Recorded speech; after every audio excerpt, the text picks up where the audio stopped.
Oh, what a Merry Christmas day. We're talking chorales from Christmas movies. Hit it.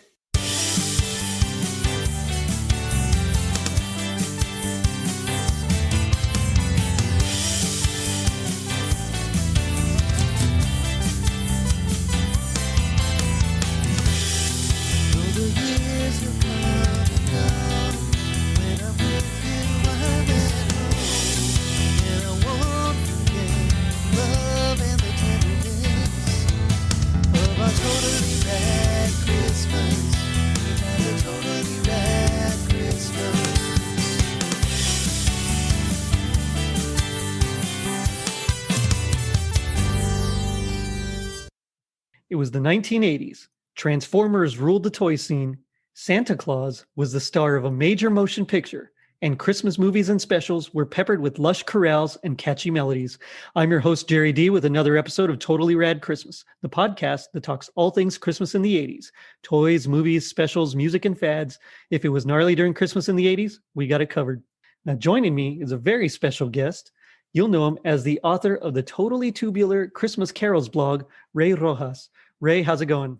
Going good. Happy post-Christmas to everyone. And same to you.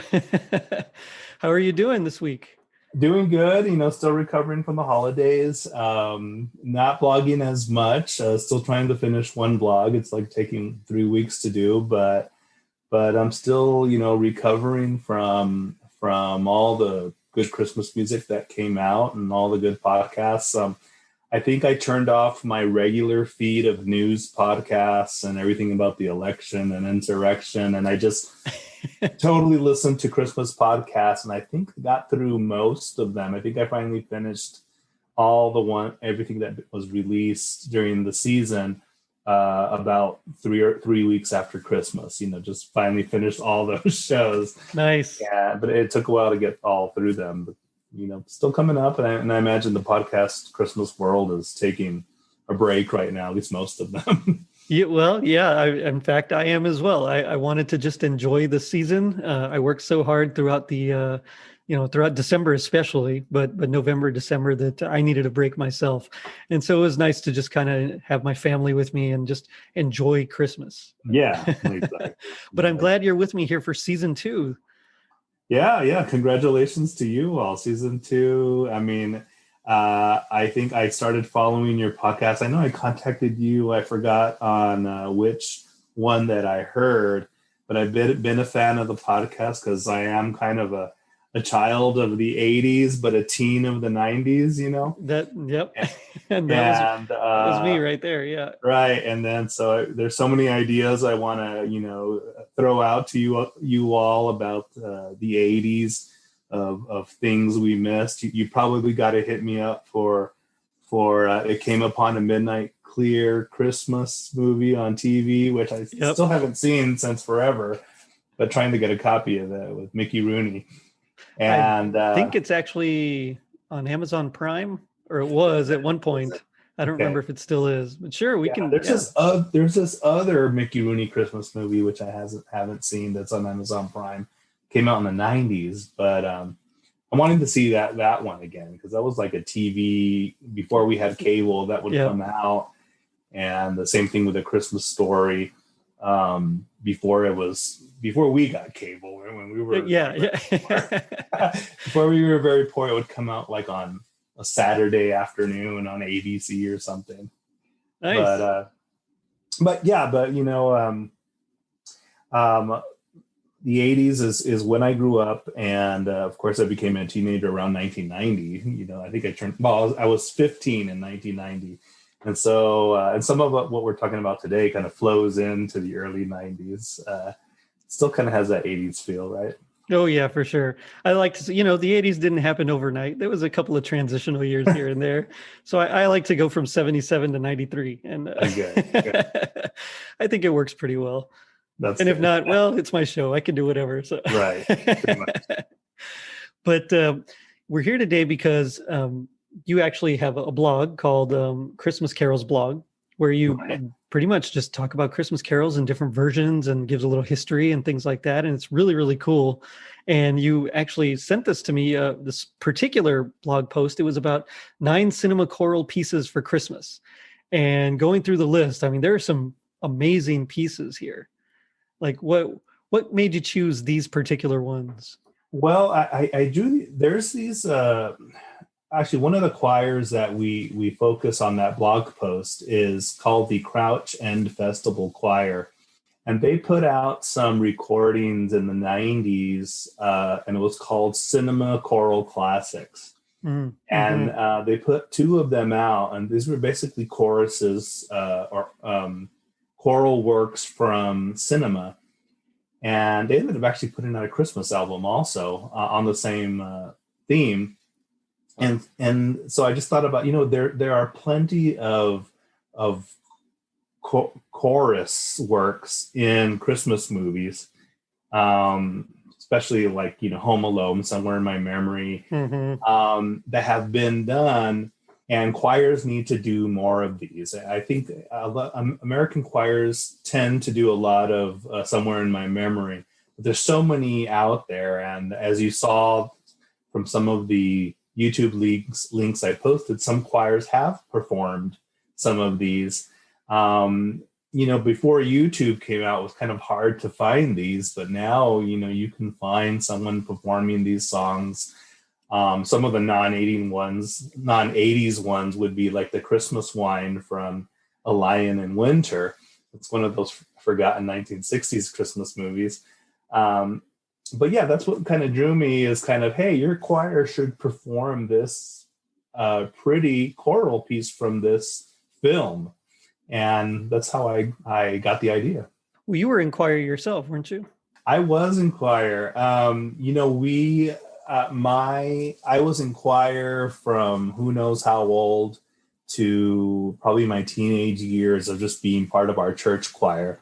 Nice. And my father, I think he's been in the choir for at least 60 years, going from his church, high school church. And then I was in the UTEP chorale, nothing special, no soloist or anything. I was singing the baritone tenor parts in the back. But we did perform, during that time, we got to perform with the El Paso Symphony Orchestra and in Beethoven's Ninth. We got to sing the Mozart's Coronation Mass. And just really pretty songs. And I think I don't remember if I was in the UTEP. UTEP is UT El Paso for 2 years or 1 year. But the bug bit me. And I think once you get bit by the choral world, it opens you up to a lot more music. And I think as we were talking about before we started recording, there were a bunch of carols that we didn't grow up that you learn in choir, and especially from England, that are not necessarily that popular here, but just beautiful music out there. Yeah, there's the Boar's Head carols one that I off the top of my head, right? And my brothers, they really love the Holly and the Ivy. Oh, yeah. Again, we never grew up with, but once they joined choir, their director started programming it all the time. And so that became like a staple for their choir. Yeah, and I wonder about these songs because, like we were discussing before we started recording, while shepherds watch their flocks by night, I never really sang that song when I was young, but in the choir world, it's a big one, and especially in England, that is one of the top 10. And but I'm wondering how it is like in other different parts of the nation. What is popular in those parts. One thing I put on my blog is that in the UK, they do like a yearly survey of the most popular Christmas carol, not Christmas song, Christmas carol, right? Oh, okay. And we don't do anything like that in the United States, so it's kind of hard to and when you see what the UK chooses as their most popular Christmas carol, you're like, I've never heard that song. At least in the choir world, you do, but Right. for the regular, non-choir world, you're like, uh, what was the song they chose? They chose "Oh Holy Night" this year, which everyone knows That's that. pretty standard. That's a Yeah. pretty standard Yeah. one. But like "In the Bleak Midwinter," Oh yeah. I never heard that one until I started being active in choirs. Same And here. Yeah. and not sung a lot here, but a pretty Christmas carol. Yeah, for here and growing up in South Texas, it was pretty much Feliz Navidad everywhere. Right. Well, I unlike most Mexican families, we came from a Baptist tradition in Mexico, Oh, okay. and we used a hymnal published at the they called it the publishing the Baptist Publishing House in El Paso, and they also have, I think, one in Monterrey, Mexico, and then Buenos Aires. But they published a hymnal, and in that hymnal, it was basically in Spanish, the old hymns, the old American and English hymns, Mm-hmm. a lot of Southern hymns, a lot of Southern, Right. but then also a lot of these Christmas carols were in those songs. And I just realized one the other day that we hold on, let me turn off my phone, Jerry. Going That's okay. all night. In that, I think it was. I forgot the name of the carol, but it's sung to a different tune in England. And then when they were singing one of the tunes that it is used in the United States, I was listening to it, and hey, I used to sing that, but in Spanish. I Nice. never really sang that song in English, but I know it was in that Spanish hymnal. Yeah. Oh, and there's a couple of them. So like "Away in a Manger" has a different melody Right. that they usually use in England, and then also "O Little Town of Bethlehem" Oh is yeah, another one that they generally I use a always different. make fun of the British because they don't like our American tunes. And You know what though? I don't mind. I really like the British "O Little Town of Bethlehem." oh yeah, Forest Green, I think it is. I think you're right. Yeah. And it's just beautiful, especially when a choir sings it. The American version is very clunky, Mm-hmm. but for country artists, I like when country artists sing it for some reason. Just within that genre, it sounds good. But if you've never heard the English version of "O Little Town of Bethlehem," it's almost like hearing angels sing. And it was Ralph Vaughan Williams who put that. Didn't like the English version, and when he created the Oxford Book of Carols, he set it to this English tune. Nice. And that's pretty much what they sing. The other one is "It Came Upon a Midnight Clear," which is another American carol that the British didn't like our tune. But the tune that we use, which is "It Came Upon a Midnight Clear," and then the British use "It Came Upon a Midnight Clear." The one that we use is actually one of the tunes that is used in Britain while shepherds watch their flocks by night. Oh, nice. It's like, okay, so you reject us for our own creation, right? Of "It Came Upon a Midnight Clear," but then you use that tune for this other song. They just didn't like the words matching. It's funny because there really needs to be. You can have the greatest lyrics in the world, and if the melody doesn't really fit, then you have a terrible song. You know, and so there really does need to be that kind of cohesion, and that cooperation between the two. And so I get it. I mean, I really do. Yeah. And I think Vaughan Williams, that was his excuse. He didn't like how it sounded.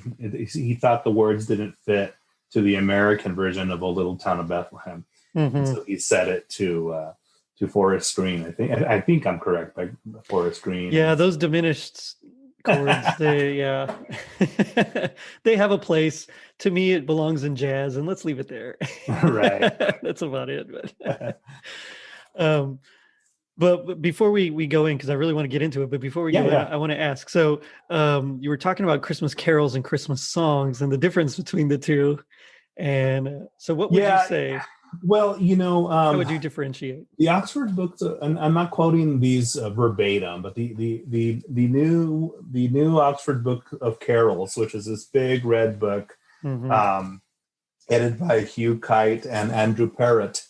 I'm probably not saying their names right in my this is American English, but they describe carols as having some type of narrative in them, as opposed to say Christmas songs, and they're usually having like some biblical reference Hmm. to it. So as opposed to say Jingle Bells or Winter Wonderland or something like that, they usually have some narrative relating to the biblical story, right, of the nativity. But then Hmm. there's also room within the Christmas carols for these other genres of some that they call joy luck songs, like "I Wish You a Merry Christmas" and the Boar's Head Carol. That's not necessarily a joy luck song, but these were songs that people would sing while they wassailed all over the town, right, in England, and Gotcha. and they would kind of like Christmas caroling, I guess, here in the United States, but they would sing these songs, joy luck, wishing people a happy new year and good luck in the future. And so the Christmas carol is kind of a little different from the Christmas song. Now, Christmas carols are songs, and some Christmas carols are hymns, but not all Christmas carols are hymns, and of course, not all Christmas songs are Christmas carols. Right. But I think here in the United States, we sometimes confuse the two. Yeah. There's some, I think his name is Andre Gant, who does say that, like, Jingle Bells he sees as a Christmas carol. He includes it in his book. I don't usually go that far, but it's the definition of Christmas carol is not so rigid as Yeah. to not include everything or to put it into stone. Uh, but I think some of like the older tunes that we listen to, some of the ones we just mentioned are Christmas carols. But then you have a lot of, if you go to my blog, a lot of composition of new Christmas carols. Um, Years ago, when I heard John Rutter, who is an English composer, Hmm. they interviewed him about this guy writes new Christmas carols, and I rolled my eyes and I listened to it, and that basically changed my life. I was just like, wow, and there's really, really good new Christmas carols. And new, I'm kind of going like from 1960 forward, right? These are, Hmm. um, uh, but every year, and I think even in this year, I put out kind of a list of, hey, these are some new carols that were premiered Hmm. this year, and they kind of follow a theme, because we had a lot of kind of racial strife this year. We had the pandemic, we were Right. shut in, and you found a lot of composers composing to those themes this year, Hmm. of new Christmas carols. But just like Christmas music in general, there's going to be more forgotten hits than hits, Yeah, or that's yeah. forgotten songs and hits, right? And it's hard Um, to pick like I mean it's hard to predict, I should say, like which ones are going to be lasting and which ones aren't, because a lot of it is really good, even the ones that don't stick, as like you said, right. there's a lot of really good music out there, but for some reason there are certain ones that always stand out more, Right. and it's hard to predict which one it's going to be. So I'm Yeah. glad I'm not in that business. But I would say, there's a lot of Christmas music that comes out, and I think a good percentage is not very good, and some of it is average, and Hmm. then once in a while you find those gems in the pop Christmas world. But I find that of the choirs and early music ensembles of all those ensembles and organizations that put out a Christmas album, they're always very good. Hmm. It's hard to find a bad Christmas album in the classical world. Very Unless you true. hate classical music. Well, some people, some people do, and that's okay. Right. We don't mind. Right. But yeah, I know exactly what you mean. Generally, in fact, some of my favorites are like the King singers and the Cambridge singers and things like that.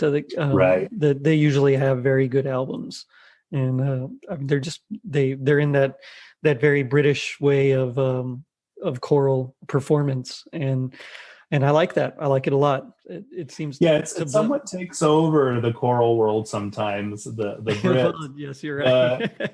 But there's a lot of really good choral ensembles in the United States, as well as early music ensembles. Hmm. I heard one podcast from the early music podcast, a group from San Antonio doing Baroque Mexican Christmas music, Nice. and really good stuff, Hmm. and stuff that that we don't hear. And even with me being of Mexican extraction, I didn't know about this stuff until like a few years ago. Yeah. Oh, yeah. I mean, when polyphony, I mean, it proliferated throughout the 15th, 16th, 17th centuries, especially, and even into the 18th centuries as well. Um, and people don't realize it also was very country specific. Yeah. So you have like Right. your French polyphony, and your German polyphony, and so on and so on. Italian. Oh, most people think of Palestrina and Right. Victoria and things like that. But there were some really great Mexican composers as well, Right. which And I was very privileged to find out when I did some research into it about 15 years ago or so. oh, okay. Oh, Yeah, good. Good. but it's been a while, and my Right. memory is not what it used to be. Right. um, but we can't talk Christmas movie chorales without getting into Home Alone, which we will. But for Right. sure, I mean, if we dig deep into your blog article, we'll start off immediately with 1983's Mickey's Christmas Carol. Yeah, and that is what's the song? Oh, what a Oh, merry what a Christmas merry Christmas day, day! which Hmm. you mentioned earlier in the podcast.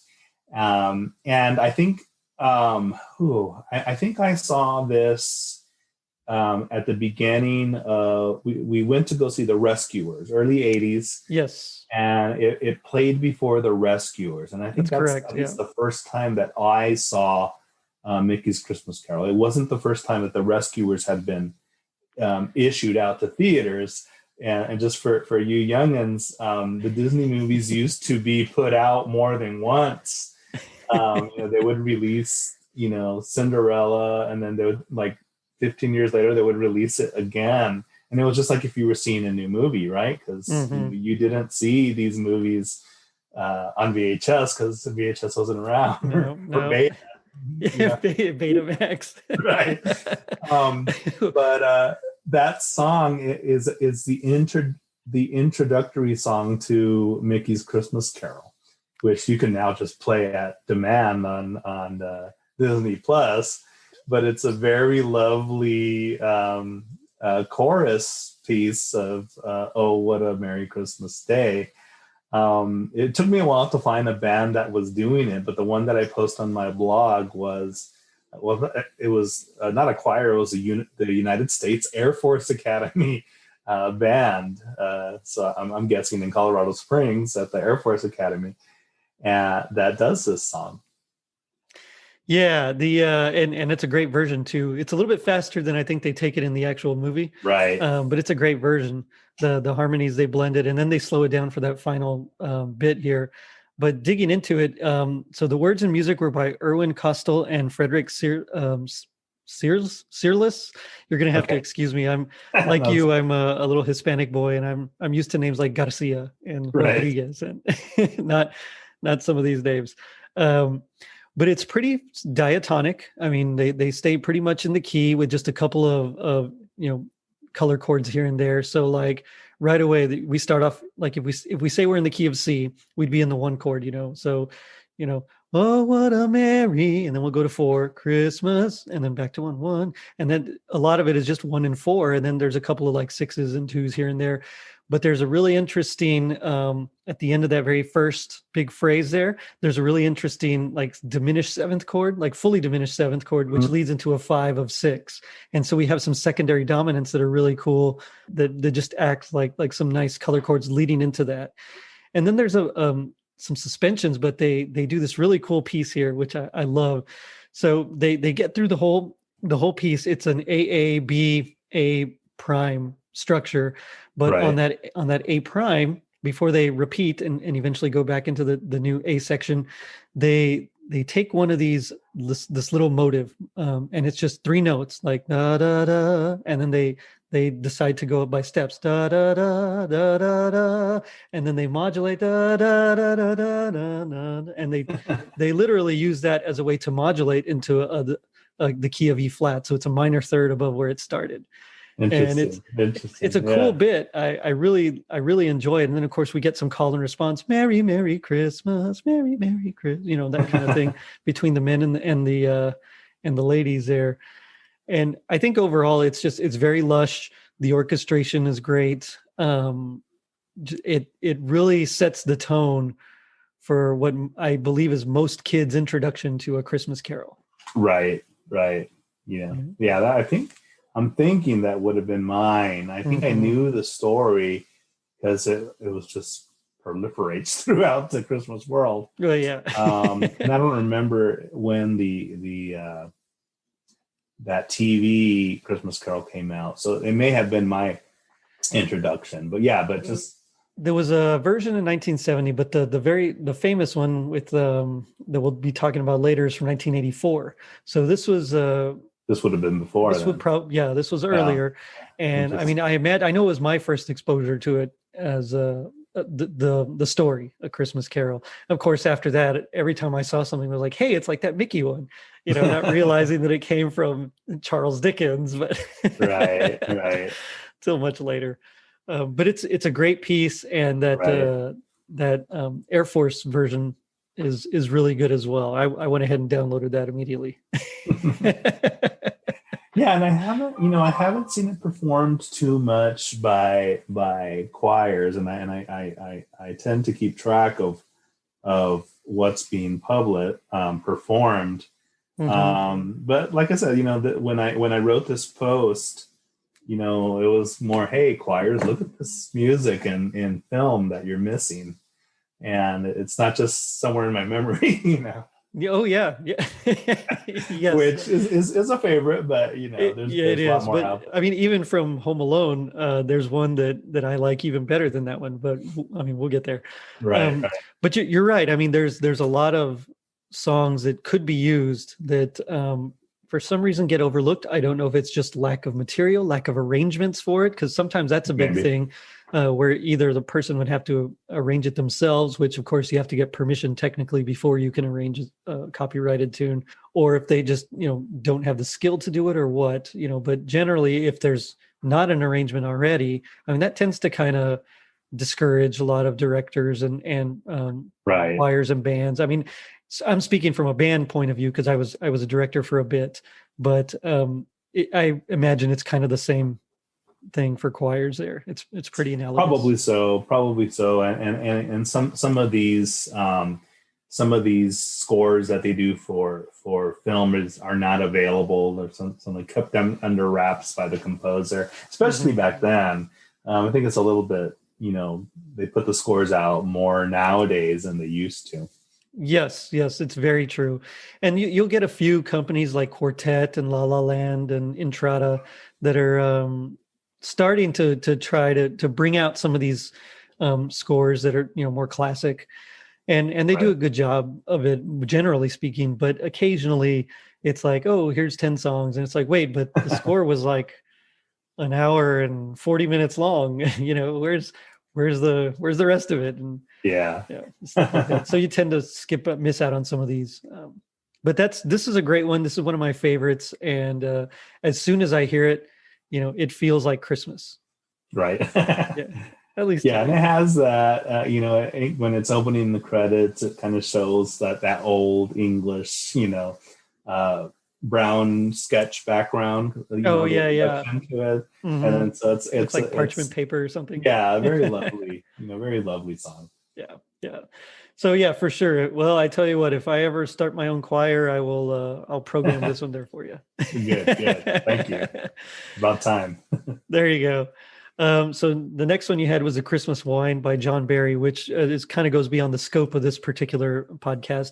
But I want to mention it because John Barry is a one of my favorite composers. Of course, he's known for James Bond primarily, Right. writing the theme and then scoring quite a few um, of the actual scores there. But in this one, it was for A Lion in Winter, which I have to admit I've never seen. Yeah, and A Lion in Winter is one of those forgotten Christmas movies that a lot of the podcasters. I'm thinking, no, I don't think any podcaster of our film Christmas podcasters have touched it yet. But if you look, I'm trying to think of the actors there on the cover of the film. Richard Burton, I think, isn't it? And Oh, I think so. Yeah. and then Is that Katharine Hepburn? Katharine Hepburn, yeah. And it was actually remade with Patrick Stewart and Glenn Close.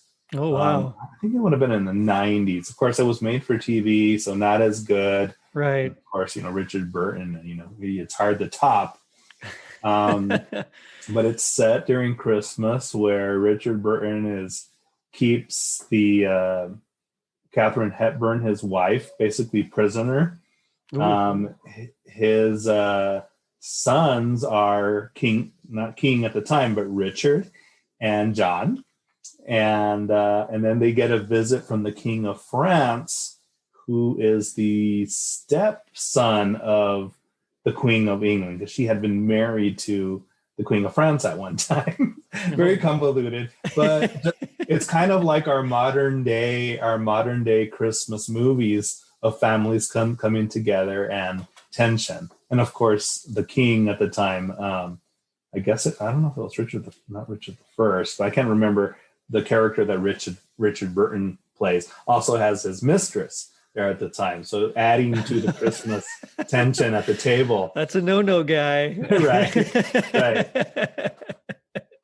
That's funny. The Christmas Wine I have seen performed actually by many choirs. And it's not a song to play on Christmas Eve, right? Or maybe when the lights are turned down and everyone's going to sleep, But what did you think of that song? I'll be honest, I skipped it. I didn't get to hear it. Yeah. So, but now that I have this backstory, I'm definitely going to go listen to it. I'm very curious, just because I want to see the movie as well. Right. I think on the blog we posted a chamber choir from Los Andes University in Bogota, right, Colombia, right. Of all places, performing it. And that kind of it's a testament to how a good piece of music can transcend, languages and cultures. You think about all the different German and Italian and Spanish pieces that choirs do in French, and most of the time people don't speak the language and they might not be familiar with the era, and yet they can make the piece of music as beautiful as they can. So, right. The next one I want to touch on is Edward Scissorhands. And while it's not a Christmas movie per se, I think enough of it is set at Christmas.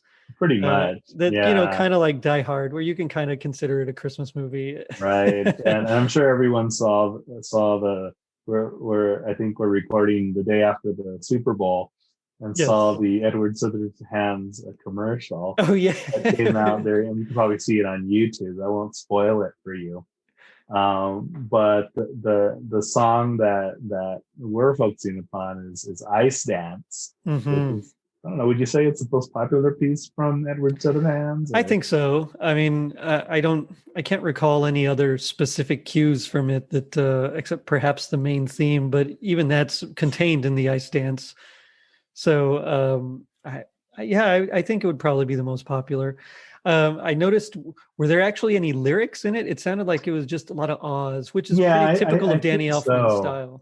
yeah, and of course, and Denny Elfman does Nightmare Before Christmas also. Is that He did, yeah. he did Hmm. right? Okay. And of Yeah, course, for us, I grew up in the '80s. right. He did Batman. the Batman, yeah, Yeah. and Batman 2, which Yeah. might fit into your Christmas canon. That's right. Yeah, we'll be Yeah, covering that later. yeah. But yeah, it's a very pretty song.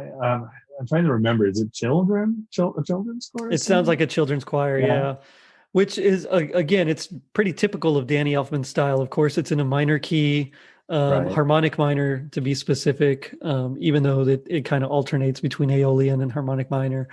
Um, but it's just it has all the things that you think of Danny Elfman, and because it's quasi Christmas, there's a celesta as well. Yeah, yeah. And one of the reasons I included this, even though it's not Christmas, usually when choirs um, and musical groups, especially if they're doing like a variety show of choral pieces, they'll include winter themed Hmm. pieces, Hmm. winter themed classical music, and other things. You know, sometimes for the non-religious Right. spectators of the audience. And Ice Dance is one of those that I think in the movie that he's clipping the ice, and A big block of ice. Yeah. the ice is falling like snow on Winona Ryder. Oh man, I had a crush on her in that Right, scene. right. That's um, it's a great piece. I think it would be difficult for a younger choir to do, even though it's all monophonic. You know, there's it's just Right. basically a melody line underneath all the lush orchestral stuff going on. But trying to match their syllables and all the breath control thing, I think it actually takes a little bit more skill sometimes than having to pronounce words and things like that. Right. Yeah. So at least in my But experience. yeah, I mean, but it's a pretty song. The one Hmm. we post on my blog is by the City of Prague Philharmonic and Crouch End Festival Chorus, which actually that recording is from one of their choral cinema recordings that they did, Oh, okay, nice. of taking choruses from film, and that CD is a really good one because it takes music from like Conan the Barbarian, the Oh, original, nice. the Basil better, Polidorus. the better Conan the Yes, Barbarian, Arnold. as well as from The Omen and some other, Oh man, movies. Jerry Goldsmith's score Right. is, yeah, amazing. He has a choir barking like dogs at one point. which in that movie, of course, scared the hell out of me when I Oh was. yeah, for real. I mean, they're doing like the Sopranos are doing like choral, they're just glissandos, glissandi, just and of course, oh man, it's brilliant. It's a brilliant score. But Jerry Goldsmith is like my all-time favorite film composer. He's so inventive, and he meshes a lot of things that I really love together. And so anytime I get a chance to talk him up, I will. But that's very similar to the next composer, who's probably my second favorite film composer, which is John Williams. And we can't talk Christmas Right. movies without talking about John Williams. I mean, Right, and you did a very good analysis. You did a podcast short, right, oh, I did. Yes, that's right. It was a little on mini Home mini episode. Alone, which is a very good if for all you musicians out there and kind of going to get a musical analysis of Home Alone. Yeah, a very good analysis in one of the podcasts that were given before. But John Williams, this is a funny. I always like to see the behind the making of these songs and stuff like that, and and I think I was seeing the movies that made us. Oh, yes. Where they did one on Home Alone, and I think they thought like, oh, wouldn't it be great if we can get the guy that did Mhm. Star Wars, and then John Williams happened to be quoted like in a newspaper article where he basically said, I'm just kind of relaxing now. So if anyone wants me to write a score for their movie, basically hit me up. And then I think they mailed him the score, and he decided to do it. And what just the themes that come out, and we're not just talking about the choral themes, the themes that have come from Home Alone have made it into the Christmas canon. You hear those themes and you think Christmas, right away. Oh yeah, I mean he I don't want to say he rips off because they're all original, but I mean he definitely copies a lot of the Nutcracker Right.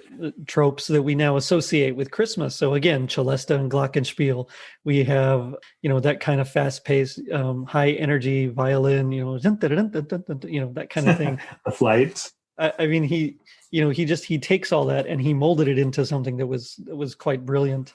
And then, of course, he even wrote a fugue, which is amazing. Oh, yeah. Who writes a fugue for a movie score, Are you talking about the dun, dun, dun, dun, dun, that yeah, one? Yeah. He takes the theme from Carol of the Bells and then turns it, on its head. Oh, yeah. Yeah. And I think that fugue, I'm trying to remember, A Star of Bethlehem, I think it's called. I'm looking at the soundtrack CD case right now. Star of Bethlehem. The choir sings it in the church scene. In the church, yeah. You don't see them sing it because I think he leaves after they finish singing "O Holy Night," which is a wonderful version too. And then they kind of use that theme, that fuguing theme, further in the movie. It's so good. And I think you mentioned when on the analysis you did how good that "O Holy Night" was in the movie, and it's a gorgeous arrangement. And I've looked through the liner notes, and those of you who don't know what liner notes, the CDs and stuff used to come with notes on the music, and it doesn't say who really gives the arrangement. It just kind of gives the name of the original composer. But right. I tend to believe that John Williams kind of had something to do with it. You know what I mean? So I always said it's probably, if he was doing all the music for the film, he would have to have done something to the song, right? I would imagine so. Yeah. That's pretty typical. And it's only in a few cases where a composer will let an arranger do something else. Although I guess we do see the Alan Menken song in Home Alone 2, which we'll get to as well. But in general, I mean, for John Williams especially, he tends to write and arrange his own stuff, which is really amazing. I mean, if you think about it, he worked with the Boston Pops and all that all the time, right? Where he's arranging and composing certain things. So yeah, it kind of makes sense that he would take that. I mean, it's a gorgeous arrangement. It flows really well. I don't even know how else to describe it. It's amazing. Yeah, and and "O Holy Night," I forget this other Christmas Carol scholar. Well, I'm not calling myself one, but more scholarly scholar than I am. There you go. He said that "O Holy Night" is a soloist song, and he didn't like choirs to sing it. But I think that particular version on the Home Alone soundtrack is really good. If you have a chance to hear John Ruder's arrangement of the song for choir, it is really good. You could hear that on a Carols from Queen's College CD that came out a few years ago. That would be Queen's College, Oxford. Right. The somewhere in my memory, I mean, I don't want to proliferate this podcast with that song, but it's probably the most, if you were to say the song that choirs perform from Christmas movies, that's probably it. Probably the most popular. But not your favorite. You're not from the movie. No. I actually prefer "Star of Bethlehem." I think it's a prettier song. But somewhere in my memory, I can see it's the most accessible. Like I think it's the most down to earth of all the carols that, or all the pieces of music that he composed for the Home Alone series. So of course it was written in 1990. He wrote the music, and Leslie Bricusse did the lyrics, who's also famous for quite a few other lyrics, from quite a few other movies. Movies that we'll get to.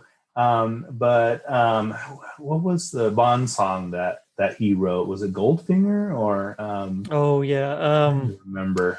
I don't recall off the top of my head. I think I mentioned it down in my blog somewhere, but of course this guy is like I guess a master lyricist. and in high demand to write songs. And he writes another Christmas song in another movie from the 80s. He does, yeah. We're He going to get to does. that one too. When we get to Somewhere in My Memory, so I have a couple of different versions here. I have an actual like chorale, Okay, yeah. octavo version, and then I also have just a lead sheet of it. And looking through it, there's quite a few modulations, which I think is really cool. It starts off in D flat, and then right when the choir is about to sing, they change to D. So it's just like right away, you're already kind of like, wait, what's going on? But it lifts you up because it's a higher key. And, with all the sharps, it just, your mind already thinks it's something more uplifting. But it's pretty standard. It's like, a 1, a minor 3, then a 4, and then, another minor 3. And there's nothing really crazy about the chord progression itself. Again, it sticks pretty diatonic, with the only real non-diatonic chords being in that little phrase there, precious moments, special people, and then right there we get like a 5 of 5, and then happy faces, a 5 of 6, and then we go on from there. And other than that, it's pretty standard, and I think that's why it's more accessible. Right. Yeah. Because when you start getting some of these other chords, it's really hard to make it fit unless you have other things going on, which we'll see when we get to peanuts and stuff like that. But it's pretty straightforward. It's diatonic. Again, I like Star of Bethlehem better. I was hoping to find it in your list, and I didn't see it. And I was like, oh man. You know what? And the soundtracks for Home Alone and Home Alone 2, they've left off music. Mm-hmm. And I think the Home Alone 2, if you were to try to get it on CD, it's like $75 or $85. Something like that, yeah. To get it. I mean, it's probably cheaper to download. But sometimes, they didn't. And then they put out some special editions where they included some songs that they didn't put in those soundtracks. Yeah, I just bought, when was it? It was maybe about half a year ago or so, when I bought the complete score. Oh, nice. Yeah, it was released. It's like 2 or 3 CDs. It's really good. It's like the nice. whole full score, a couple of alternate cues, and things like that. And so I was able to, of course, get the Star of Bethlehem full version and a few other things there. But I'm still looking for a complete score of Home Alone 2. Right. Because like you said, there's some good stuff in there, like that song Merry Christmas, which is it's also really good. Really simple. The words are really simple. The words are like, what? These are the lyrics. I could have written that. Yeah. And yet musically it's amazing. Yeah, especially those trumpets, and Star of Bethlehem, it comes, I think the in that scene, I think the hit song that the choir is singing is "Oh Holy Night." Oh Holy Night, yeah. So definitely you kind of overshadows miss Star of Bethlehem in the background, and I forget at what point they start playing it. Maybe I think when he's finishing talking to Old Man. When he's talking, with Marley. Mm-hmm. Marley, yeah, Old Man Marley. And then of course they start using the fuguing theme that you mentioned a lot after that. Well, I like Star of Bethlehem because the very first motive there, of the melody, I mean, it's literally like a chant. And so if you listen to a lot of Gregorian chant, especially some of the simpler tones, like in mode 1, they use that the 1 and they jump to a 5, and then they use like a flat 6 over it, da, da, da, that kind of motive. And so the fact that it's set in a church, it's about the Star of Bethlehem. I mean, that shows a lot of his brilliance there.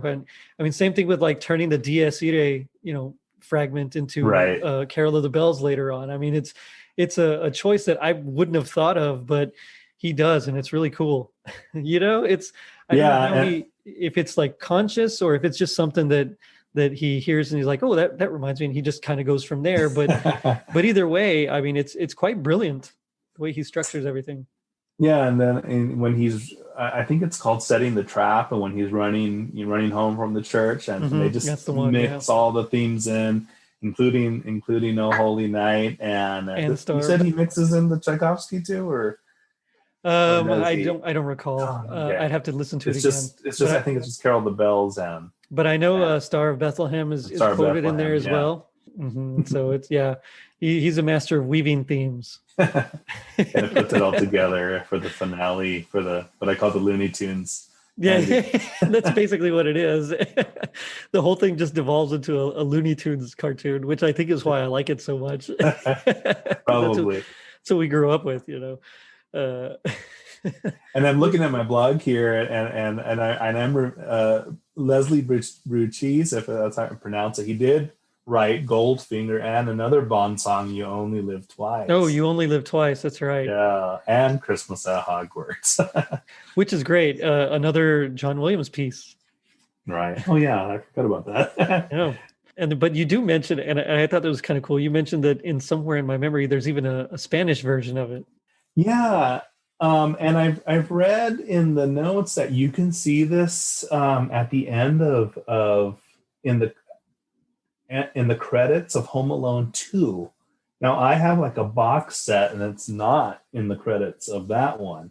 Hmm. So I don't know if some of you or someone else has seen it in the end of Home Alone 2. I don't recall hearing it in at the end of Home Alone 2. So it must be, I don't know if it's maybe perhaps in a region specific DVD. You know, sometimes Yeah, I they don't do those know. region It might specific be. tidbits, or if it just maybe is just featured in it, and so somewhere throughout the movie that you maybe even if just as like a source cue, you maybe hear it, and then they just kind of put it in the credits. I don't know, but Yeah, and the translation, what how did they translate it to that? I'm trying to remember. It's kind of a weird translation. yeah, because it's not like word for word. Yeah, it's not word for word, but you can find several ensembles performing it in Spanish if you're interested to look around on YouTube.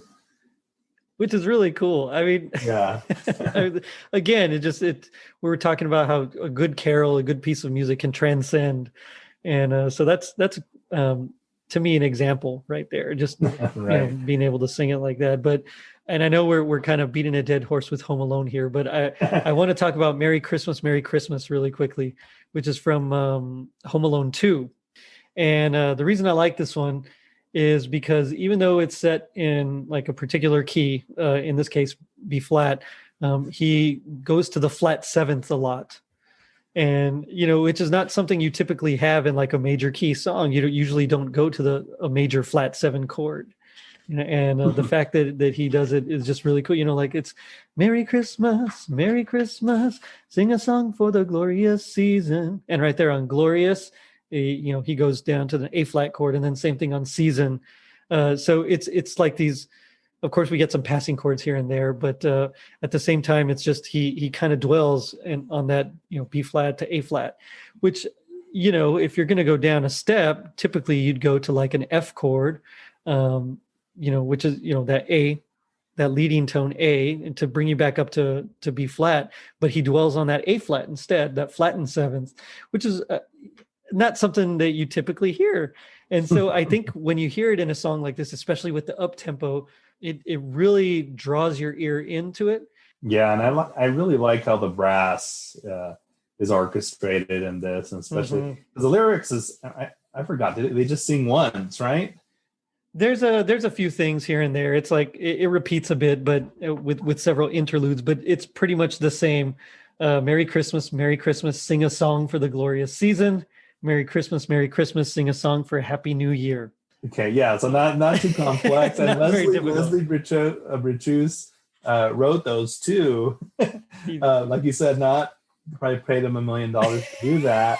Could have just paid me or Jerry. I would have done it, yeah. Right. I could have. And I mean, we probably would have been very young at the time, but not we're for sale, as another podcast always there you says. Go, yeah. Yeah, that right after the chorus ends, and then especially the brass and the trumpets. Oh, I love that melody. It's a great melody, and I think this is where he actually makes his money, because this is where the words get a little bit deeper. Sing verily, merrily, loud and strong. Welcome the wintry season. Okay. Like, all Yeah. right, I got you. That's Okay. okay. I mean, Worth the money. yeah, It's that's only 10 right. bucks. That's right. At that point, he's like, okay, and just I'll write the lyrics. How much am I getting paid? All right, I'll do But it. it's so iconic because it's right after he's returning from Central Park in Yeah, Home Alone 2, and then you hear his father scream, "Kevin!"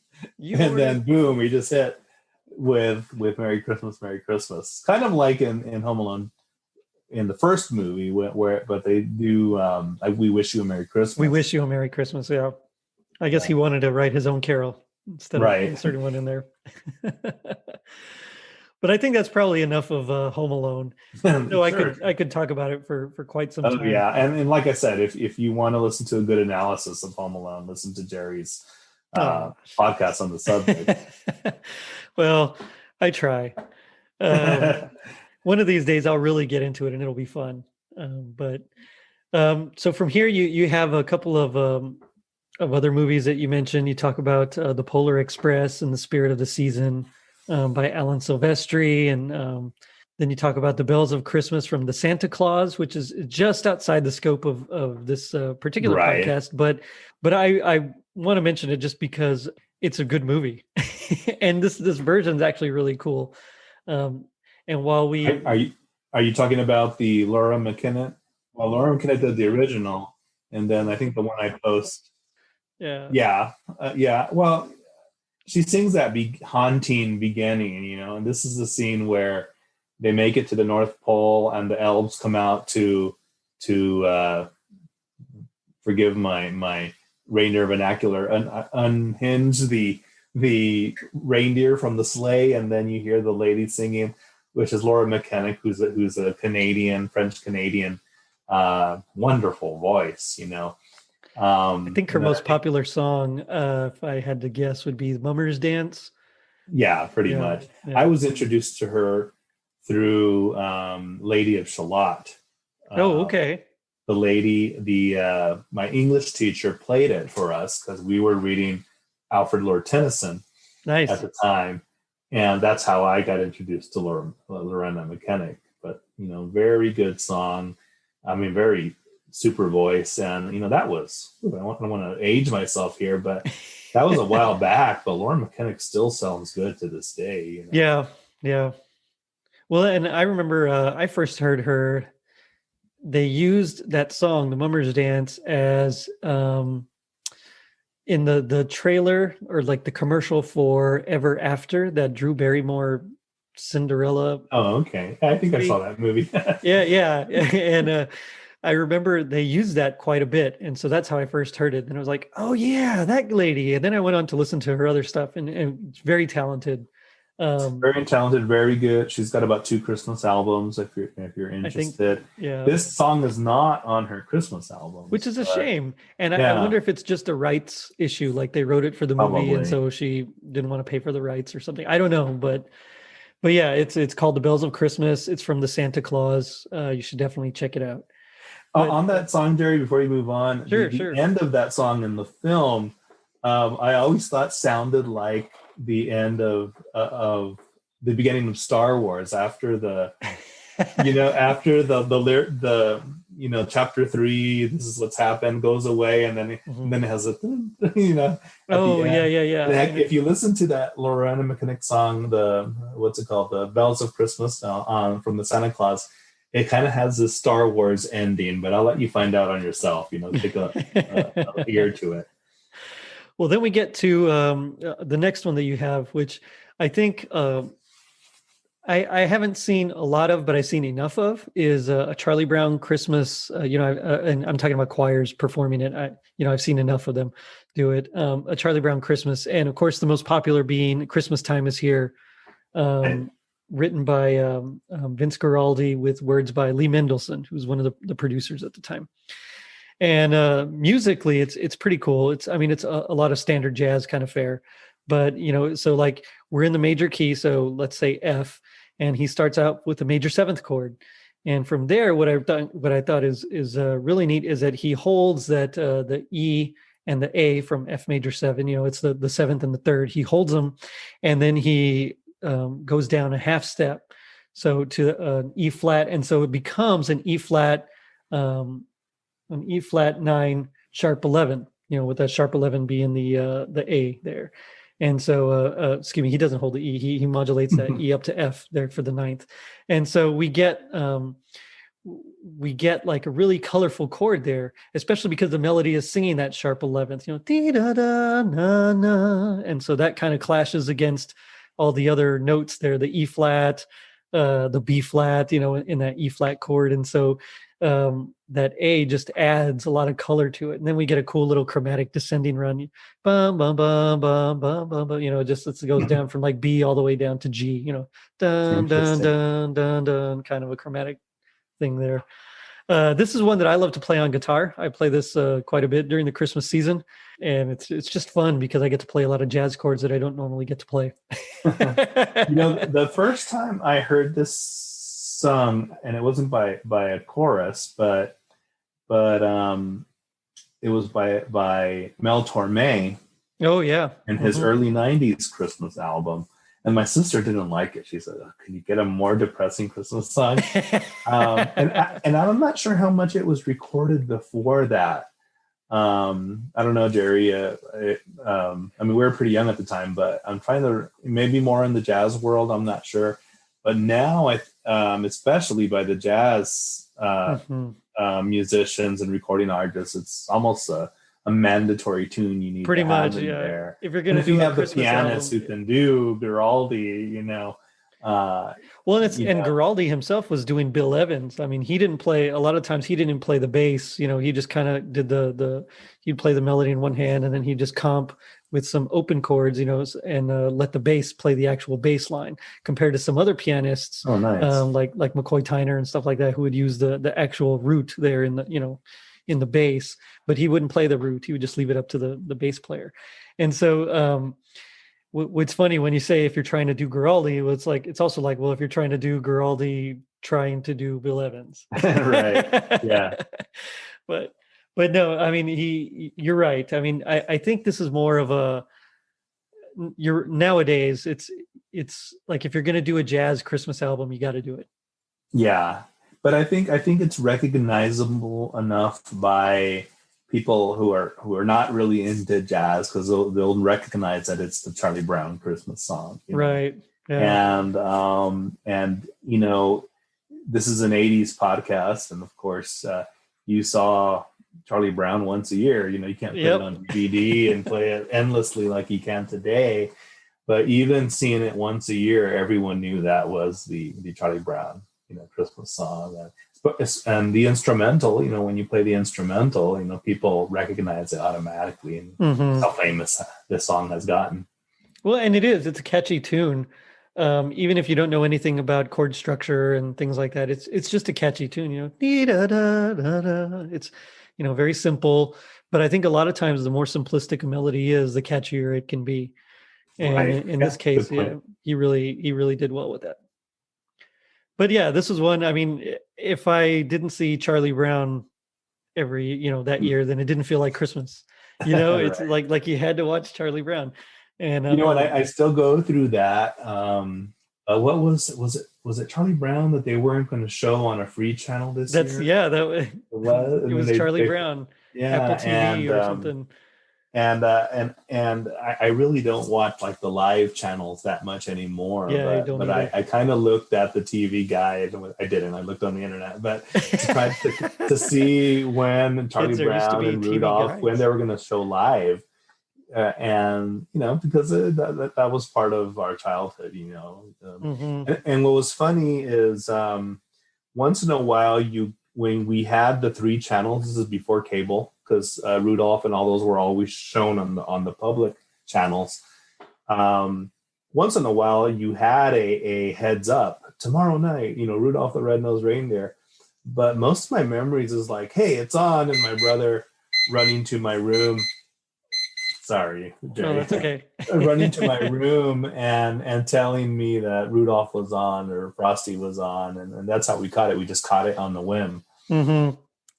Yeah, and I own all these things now, but something about watching it live is different. It's more special. So when I heard they weren't going to show it, I was pretty upset. And then especially because they had shown it for like 50 years, Yeah. and then all of a sudden they're just going to stop. Like, oh, that's Yeah. What was it, good. Apple, or who was the one Apple, yeah. that Ooh, was Apple. monopolizing it? He says as he's using his smartphone to. Yeah. um, but yeah, it's a great version. I don't think I've ever heard a choral version of it specifically, but Yeah, and I do post one in that blog, Jerry. It right, is again yeah, done by the album that I mentioned earlier, the City of Prague Crouch End Festival, which had done those Cinema Choral Classic albums. They do that greatest Christmas choral classics, and City of Prague, of course, is in Prague. The Crouch End is an English choir that I guess gets together for this festival every year, but they do a lot of recordings, outside of that festival. But nice. yeah, interesting. You go on to talk about Joyeux Noël, and I mean, amazing film about an amazing thing that happened in history. I'm going to go ahead and defer to your blog post and refer listeners to it to check that one out. And I'm going to skip ahead because I really want to get to your honorable mentions here. The first one you have, which is I actually did an episode on this with the Volcanics, is Walking in the Air from The Snowman, the animated movie from 1982. And that one is really cool. That one is by Howard Blake. And the Volcanics, they're a surf rock band that I got to meet and chat with. That's such a wonderful recording of that song. When I heard it on your podcast, I was like, I got to download it. It's cool. I'm not really into surf rock, but I like their style. I like the way they did it. They did it good. Well, I am into surf rock, and Nice.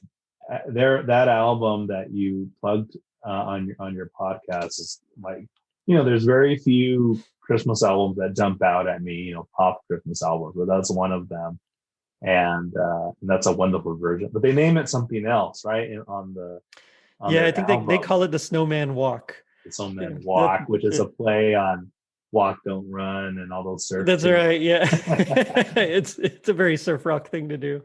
Right. Yeah, that one again, it's mostly in minor chord, nothing crazy about it. We get a flat 7, flat 4s in there, and the biggest part is when they go to like a harmonic minor for a bit on that "Children Gaze Open Mouth," on that little section there with that A and G. And a G major makes it, I guess, melodic minor, but it acts more of like a 5 of 7, I guess. And I know I'm talking a lot of music theory chord stuff. No, it's wonderful. Don't worry about it. So for you guys that aren't aware of what I'm talking about, it's okay. I'm sorry. My bad. But maybe. Did you catch this? Because this is a British cartoon, I should say, and I seem to remember catching it once. This was before we got cable TV, so it would have been on one of those 3 networks. And I think I just saw it once before the next time I saw it was on DVD. And then I remember that, and I bought it. But I didn't know the song, or I hadn't remembered because it'd been like 25 years. Right. The Walking on the Air, because I heard Walking in the Air performed by, what was that girls group from Ireland? Celtic Women. Oh, uh-huh. And Chloe Agnew, sings this wonderfully, because in the cartoon, in the Snowman, it's sung by a boy, Trouble, right?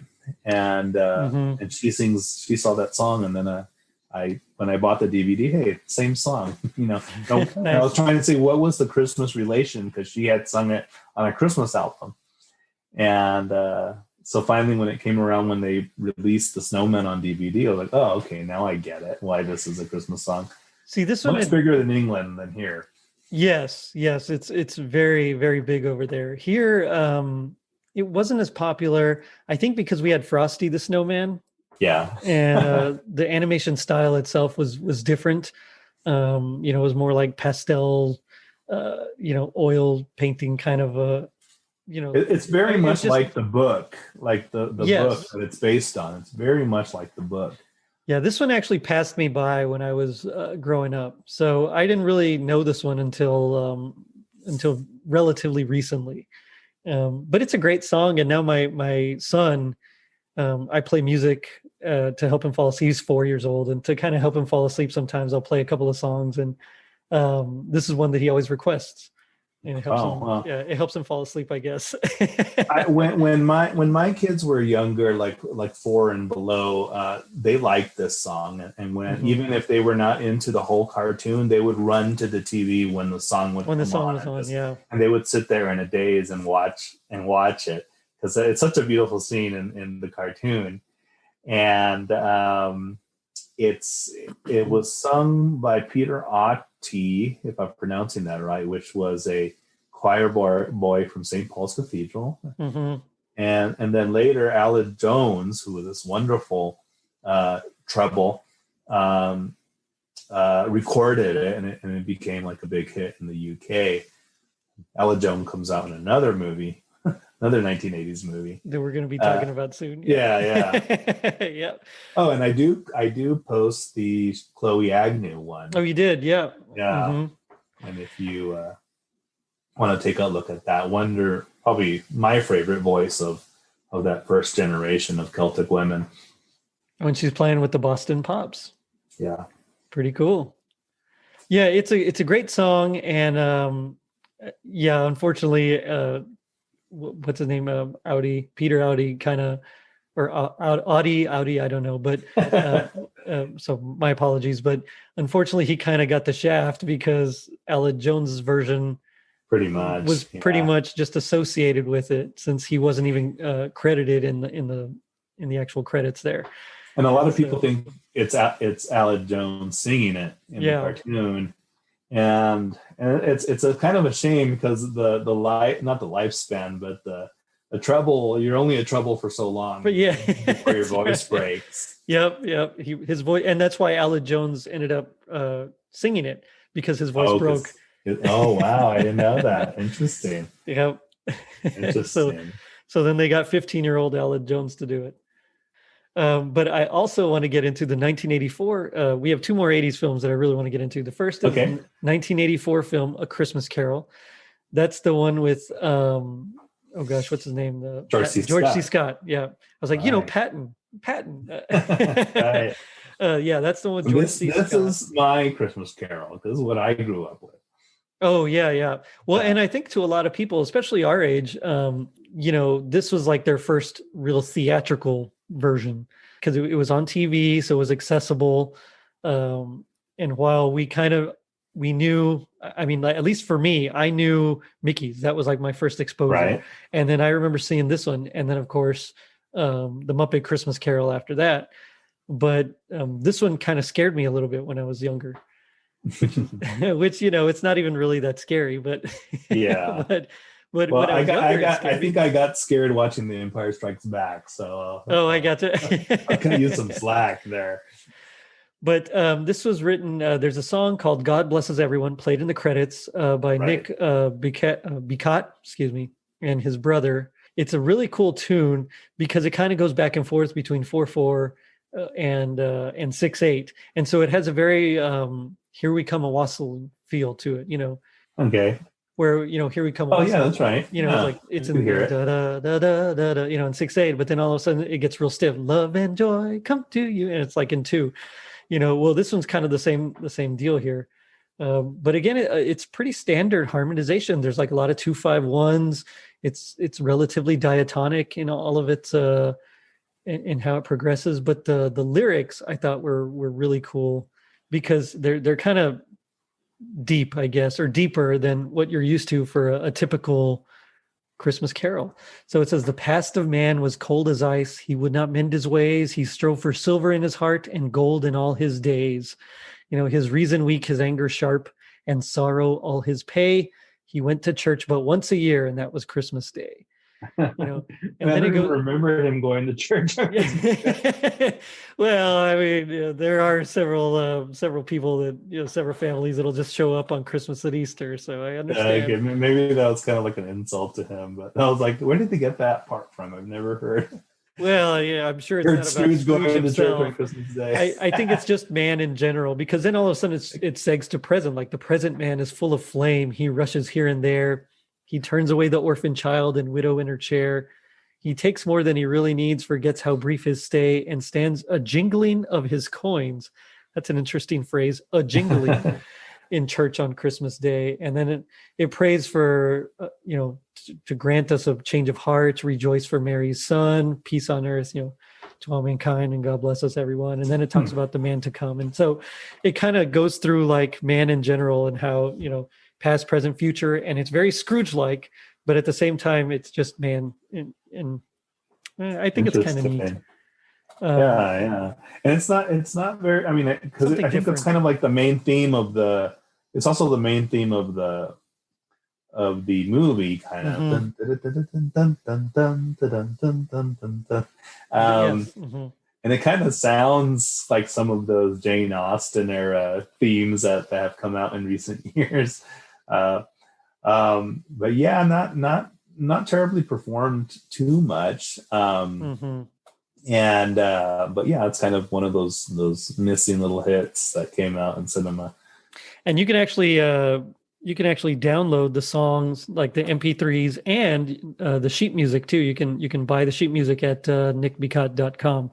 Oh, nice. So I'll put that in my notes as well. But that's kind of cool. I think I might want to buy the sheet music. I don't know why. I feel like I need to.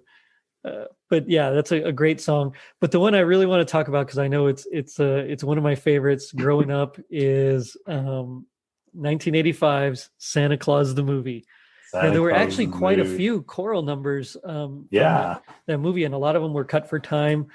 And some of Leslie Bercuse, who we mentioned before, we've who mentioned wrote before, he wrote the right? lyrics to it. He actually wrote quite a few lyrics, and in fact, the very first one, every Christmas Eve, it was supposed to have another part to it, another song kind of attached to it called "Giving," and for some reason, his lyrics weren't used. They wanted the instrumental to kind of shine through, and so he was a little upset about the whole process there, which is a shame because again, it's a nice piece of music. And let's see, let me pull And that up. that's the one that sung. Is that because there's the Alan Jones one, right? That Mm-hmm. sings that song, right? And Yes, then is it Sheena Easton that sings another song? Well, that's not Gina a choir, Easton sings "Christmas All Over the World." Yeah, which I like that I song. do too. Yeah. It didn't really catch on all over the world, but No, I it like really didn't. Which I is like kind of a. Sheena Easton. I do But too. I'm an old school Gina Easton fan. I only my some of my neighbors had cable, so I saw the Christmas movie one time, and so Mm. I didn't get to revisit the soundtrack until probably about 5 years ago. Somebody posted it on YouTube, and this is where, remember, this the soundtrack of this movie is by Henry Mancini, who I does know, that's the Pink amazing. Panther theme, right? Hmm. And what else does he do? The Tommy Gun Peter theme. Gunn Peter theme. Gunn. There we go. Yep. Yeah, That's the na. Is that one? that's the one. Yeah, yep. Okay, I got remember we it. played that in junior high. Nice. Then there's some Um, other ones in here. Did anything else jump out at you for Henry from Mancini. from the Christmas Santa Claus movie? The movie. Oh, well, there was so when they're in their workshop, there's some Oh choral yeah, pieces that dun, dun, dun, dun, dun, Making dun, dun, Toys. dun, I dun, think dun. it's That one, called. making toys, yeah. Dun, dun, dun, dun, dun, dun, dun, dun, dun. He did that one, which is, again, I really love it. At any time you kind of have like a little grace notes, or you kind of scoop and just have like little sixteenths in the staccato, either in ascending or descending lines, it always kind of sounds like Christmas. Dun, dun, dun, dun, dun, dun, dun, dun, dun, dun, dun. I mean, it's just something about it, Yeah, you yeah. associate it with Christmas. I don't know if it's because of, again, Nutcracker and Tchaikovsky connection, or what, because a lot of Christmas carols don't quite go that way, but for some reason it sounds like Christmas. Yeah. looking at the chord progression here on every Christmas Eve.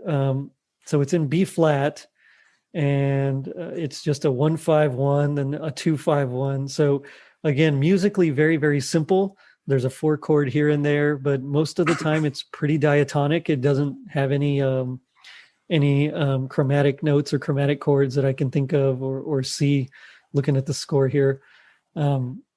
Pretty standard and straightforward, but again, most carols are.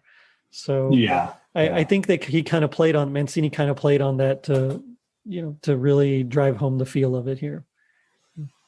But yeah, there's a lot of good gems on this album, and I think kind of like the movie, it just didn't really catch on too much.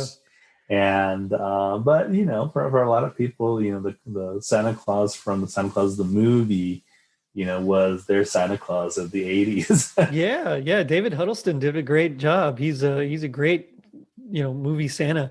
And I think the only thing, the reason the movie didn't quite catch on, if I had to guess, was because it's kind of like 2 separate movies jammed into one, like if Pretty they had done much. his origin and then maybe And stuck to that, maybe.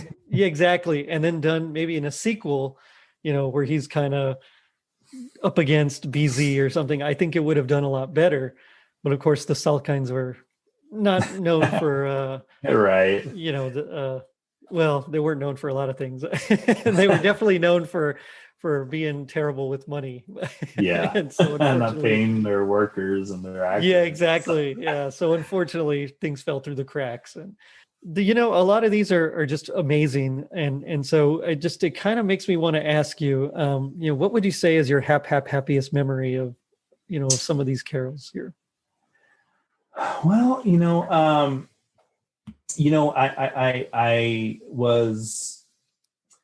I think it was my mom and my grandfather who studied bel canto and opera, that put me in touch with the appreciation of music, especially classical music. And some of the best memories I have, at least in the classical Christmas music world, is what I focus on in my blog and my Facebook group.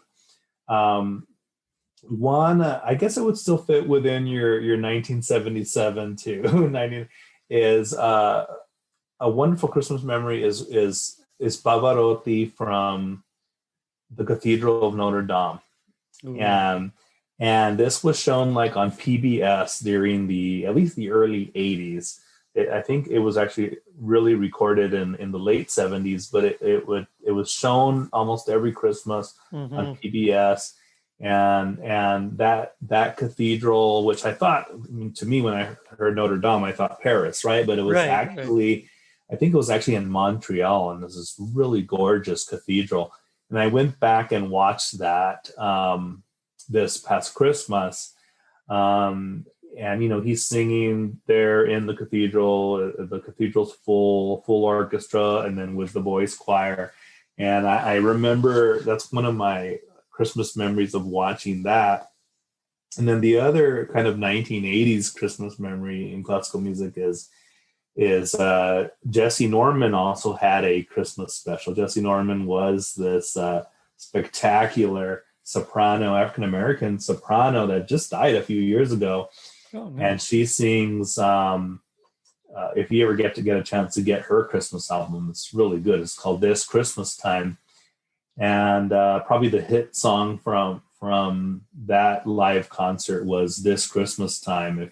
If you've never heard This Christmas Time, sometimes called Jesse's Carol, take a look at it with Jesse Norman singing it, or there's the American Boys Choir has a version, and so does the St. Olaf Choir. Those are just these were all, public broadcasting concerts that you would catch during Christmas time. So just wonderful memories of how I was put in touch with classical music, at such a young age. Nice. Yeah, for me, growing up mostly in the 80s would be how do I want to say this? I think the most memorable one would be, trying to catch Peanuts every year, the Charlie Brown Christmas special. But of course I go gaga for Home Alone. So out of everything we've done, even though I loved Santa Claus the movie. I loved, of course, Charlie Brown. I loved Edward Scissorhands. All these, I think for me, the most choral experience that I had at Christmas time would be, Home Alone and John Williams, but especially the Oh Holy Night and the Star of Bethlehem, even more so than the Somewhere in My Memory songs. Yeah. I think it's something about it. They just seem more choral. They just seem more like you can see a choir standing on stage singing it at a concert, and so I took to it. I don't know what it is. It got me, and it got me interested. So Yeah, and it still touches people, as you mentioned, our children and, millennials and people that, didn't originally see Home Alone in the movies are really familiar with the music of John Williams and Home Alone. And so it's funny how far the music has reached, because there's not a lot of Christmas music that has gotten worldwide fame like that. You know what I mean? But it's not just Somewhere in My Memory. Just a lot of those themes that you hear, from the Star of Bethlehem to Setting the Trap. If you hear it, you think Christmas, you think Home Alone. And it's gone beyond our generation. It's people have grown up with it and recognize it right away. Yep. But that brings me to my favorite part of the show, which is a little segment I like to call To the Max. So this is where we do our best impression of our favorite part. In this case, it'll be of our favorite chorale, a melody or chorale or anything of one of the movies that we've gone over. So as a guest, I'll let you go first, and then I'm going to put it up to vote, and the listeners can vote, and the winner will get a Totally Rad Christmas sticker, unless I win, in which case I get nothing. But you're safe. I went a whole season and never won anything, so I think you're probably pretty safe. But that's yeah, fine. Just go ahead and okay. I'm gonna try The House. It's from Home Alone. Okay. I think it's The House. I might have the name wrong, but and I'm just gonna kind of Nice.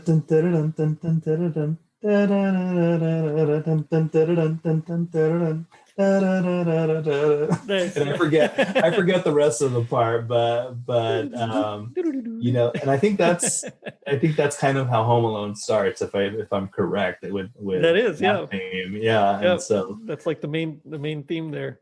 Well, that's good. So for me, I'm going to go ahead and since I've mentioned it so many times, Star of Bethlehem is my favorite. So I'm going to do a tiny bit of that. So you'll have to forgive me. But it's Star of Bethlehem shining bright, bathing the world in heavenly light. And so on and so on. I'll stop there. I don't want to. I won't torture the audience anymore. But such a good song, though. It is. It's so good. And again, they stop on that. They do a flat, an E flat, so it's like a flat 2, and then they jump up to an A. So again, we get like that little tritone in there, which is kind of cool. But listeners, I'll leave it up to you, and you can tell us which one of us won and which one of us gets a sticker, and which one of us, namely me, probably didn't. But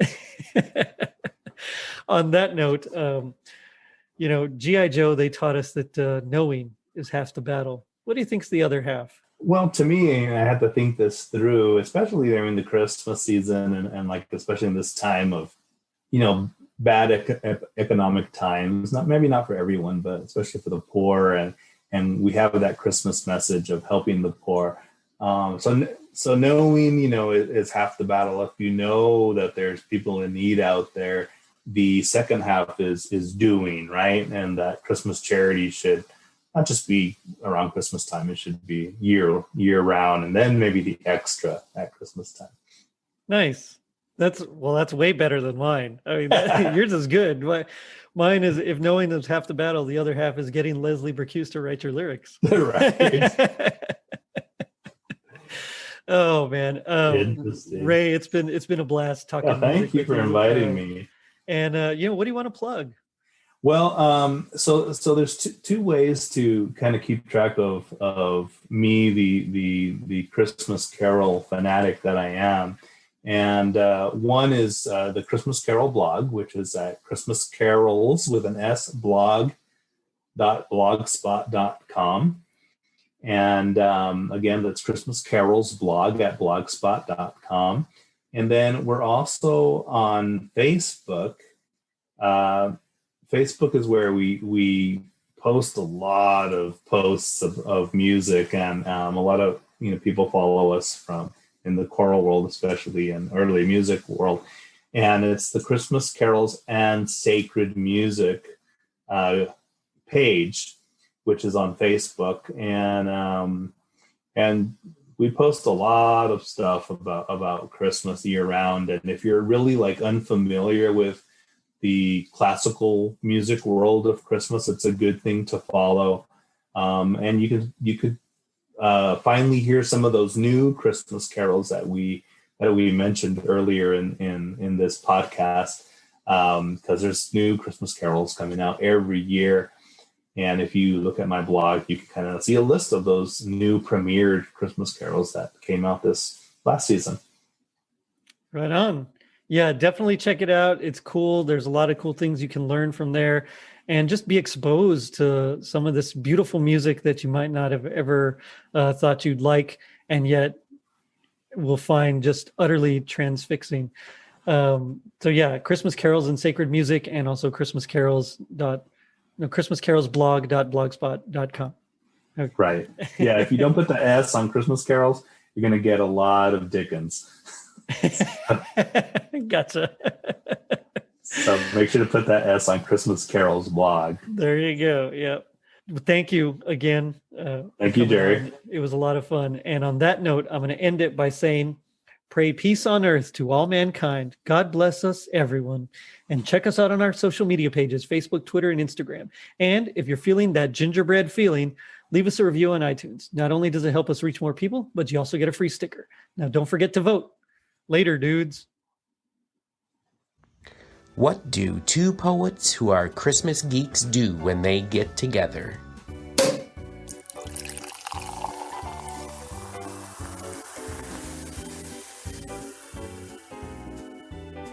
They get drunk and argue about Yuletide lit. It's time to get lit for Christmas.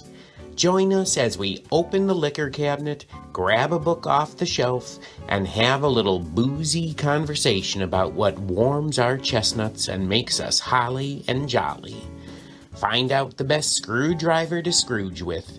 Get the recipe for Gift of the Magi mojitos. Enjoy a little peppermint patty Polar Express. Everyone's welcome at this party. It's time to do some Jingle Bell Jello shots and talk about the great, and maybe not so great, works of Christmas literature. Hurry up.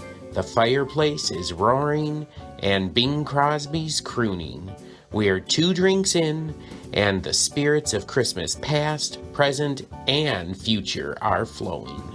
Grab a cup of cheer and find a place on the couch.